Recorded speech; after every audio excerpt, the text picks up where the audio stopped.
Wesch chapter 6, part 5, lesson 6, sorry, part 5. So we have this paradox of passion versus security, need for passion, need for security that work against each other. These paradoxes of love and marriage are actually not just physical or emotional, they're chemical. Romantic love is connected to dopamine, which involves intense passion and desire, makes you feel in love. And then there's a companionate love. There's another chemical called oxytocin that when it's released, you have calm and a sense of security. Passion thrives on insecurity, but love is a decision. And this companionate love is a decision to be reliable and be secure and seek reliability and security in another person. So the focus should be less on being loved and more on the act of loving and building up one's capacity to love, less as a feeling and more of something you'd get and or something you get, less as a feeling, less something about what you get, and more as something that you give. That's security and reliability, as well as the dopamine, but that comes and goes. Becoming ourselves, a social construction. This idea that social construction, sometimes people say, oh, because it's socially constructed, it's not real. But we can say that objective conditions exist, but they are not equivalent with roles. People who can't see are not automatically made into blind people, except through being socialized into the role.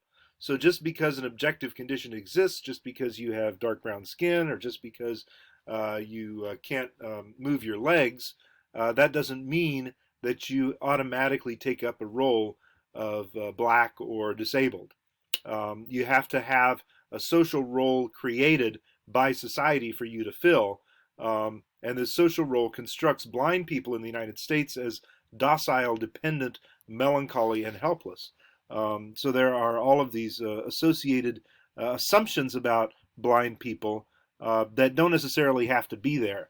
It could be different. That social role could have different features to it, but it's very, very difficult to escape from these social roles because it involves changing society. It's not the person that's wrong and the way they are. It's society and the way society treats them. So this is one of the goals of anthropology or social science in general, is to demonstrate this to students, and hopefully we can change society that way. So there's three processes going on. Number one, of course, beliefs and expectations, ideas about what is right and proper. Well, that's just wrong. Well, that's great. You did the right thing. Oh, I wouldn't have done that if I were you. Right? So that's just beliefs and expectations, along with the expectation that diverging from that ideal will have consequences. Number two are the behaviors and interactions. When I actually physically say that to someone who's just done something, when I say, great job, or when I say, I don't know, I don't think that was a very good idea, right? That's a behavior, that's an interaction. These ideas condition our actual experiences when we interact with others. Even if blind people don't consider themselves to be docile, dependent, melancholy, etc., several years of being treated like that would be difficult to resist. As you probably know, once you get a bald head and gray hair, if you have that, I don't remember.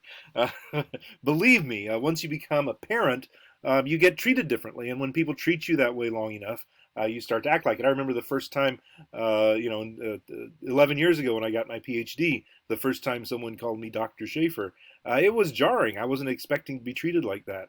But now, after a decade of it, I'm like,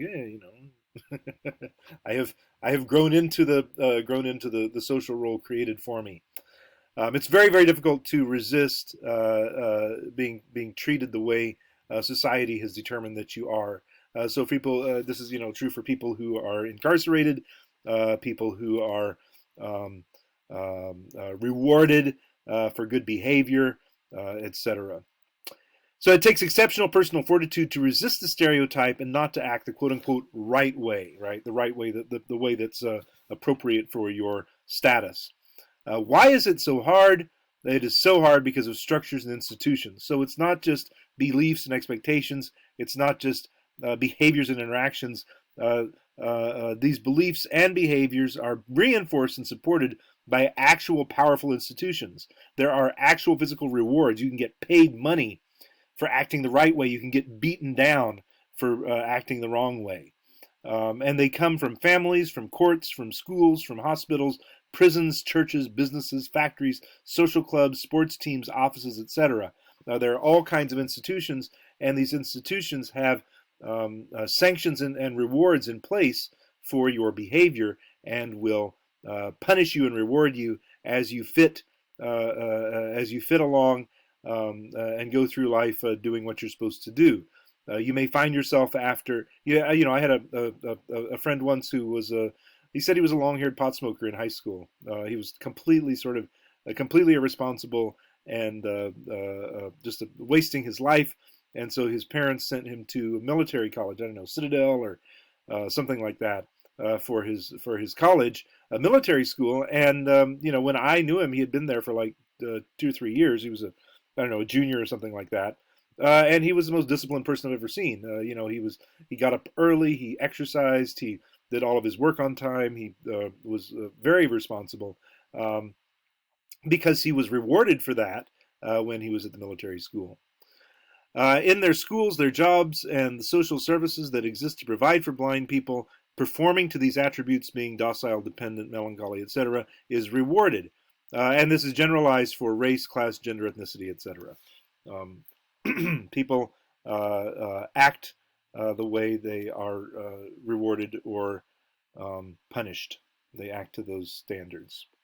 So gender, for example, gender is socially constructed. Is it biology, or is it culture, or is it both? One of the things people say, well, boys and girls are girls, but actually you find that in terms of society, this has changed over the last 20 or 30 years. I remember when I was a kid, we didn't have boys' aisles and girls' aisles. We had the toy aisle, and it was filled with all kinds of toys. And some of these were marketed toward boys, and some were marketed toward girls, and some weren't marketed toward either gender. It was just it had ordinary packaging. It didn't have like blue or pink or whatever. So pink and blue in the toy store results from shrinking advertising. So what's the story there? It has to do with shrinking advertising revenue. That basically 30, 40 years ago, when I was a kid, there was loads and loads of money for advertising because it was all concentrated. TV had, there were 3 networks. And so it had to go to one of those 3. And so the budgets were huge because these had mass millions of audience members. Nowadays, the ad budgets are tiny, because it's being spread so more thinly. It's got the internet, it's got dozens of cable channels, it's got Netflix, it's got YouTube, it's got all sorts of different places it can be spent in the advertising money, and so it's really a lot less of it per campaign, because the audiences are tiny. And so now it's about efficiency and percentage. You're moving decisions by percentage. So if you target 10 people and get 3 of them to buy the product, that's a 30% return on investment. That's far better than targeting 1 million people and getting 100,000 to buy the product. Yes, you've sold 100,000 items, but it's a 10% return on investment. So your numbers aren't going to look so good. People who are paying for advertising will be like, no, I'm sorry, we're just not interested in that.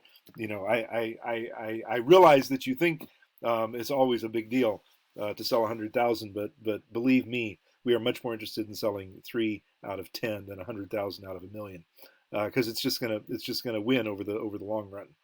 Niche marketing, the best you can do. The best is when you can advertise just to those 100,000 who will buy. They're going to buy. You limit the cost of the ad, and you can increase its effectiveness to 100%.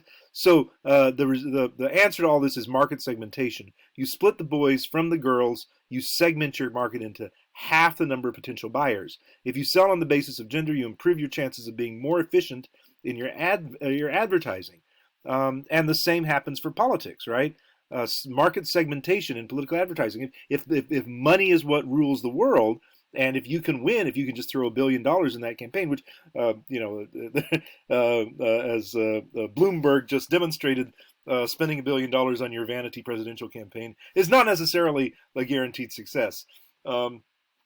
But it was sure was a windfall for the TV stations. Goodness, and YouTube. Wow, they made a fortune. In any case, but overall, I mean, on the law of the averages, it's all about money. Market segmentation, political advertising, hammering home the wedge issues, and preaching to the choir is cheaper and more effective than being reasonable and consistent, which is why our politics are so polarized on Facebook and in our national Congress and Supreme Court and stuff like that.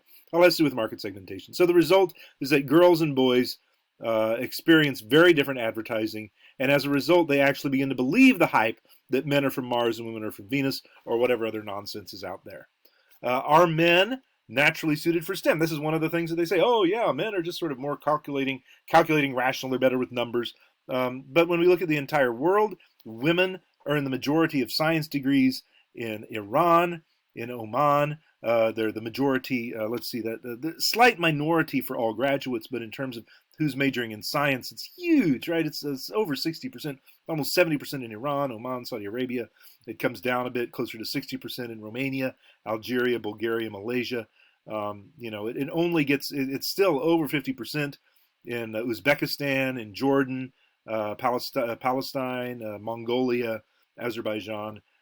Women are 50%, half and half, science and non-science graduates. And then we look at the OECD. That's the Organization for uh, Economic Cooperation and something, D. Anyway, this is the rich countries, the rich Western countries, plus Mexico, Chile, Israel, Japan, and South Korea. And we see women studying STEM. That 50%, which is the norm for everyone else, Turkey is the only one who hits that. Everyone else is below that. The OECD um, um, is Organization for Economic Cooperation and Development. There we go. The average is 39%. Sweden beats it. The United States actually beats it at 40% of the STEM graduates are women. But many, many countries, Spain, Austria, Norway, Switzerland, 32%, all the way down to the really bad places like Japan and Chile, where it's under 30% of the STEM graduates are women. And that's what we're talking about. That's culture, right? Women are just as good at science and math as men are physically. It's just if you're being told that over and over and over again that you're no good, you eventually begin to believe the hype.